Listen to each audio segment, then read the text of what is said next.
When I was in first grade, I made the very important decision to go from this to this. Little did I know that a simple choice of clothing would change my life forever.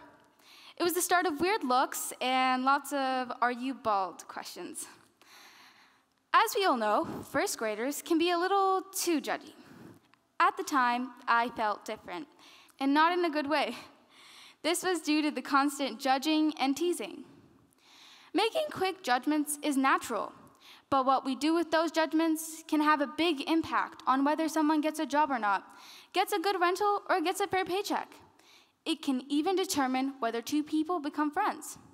Implicit biases are the attitudes or stereotypes that affect our understanding, actions, and decisions in an unconscious manner. Bias is like a natural instinct. Bias can either be positive or negative. We make assumptions and guess the rest of the story.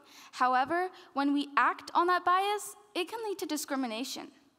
When we judge people based on their appearances, it can hurt their feelings. They might not show it, but it really does impact them.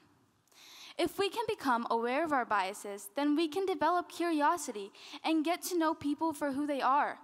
Our biases can become opportunities to learn and grow. Imagine a world where we are committed to learning about and from each other. Bias doesn't have to be something bad, but when it becomes discrimination, that becomes very, very, very bad, no matter the situation. We as humans have evolved in ways that have allowed us to create life-saving medicines, build huge cities, and we've even gotten people on the moon. However, we are still holding the idea that those who look and act like us are better than those who don't. What are the emotional roots of racism, prejudice, and discrimination, and how did they shape our society today? These are, by far, one of the most difficult questions to ask and answer ourselves.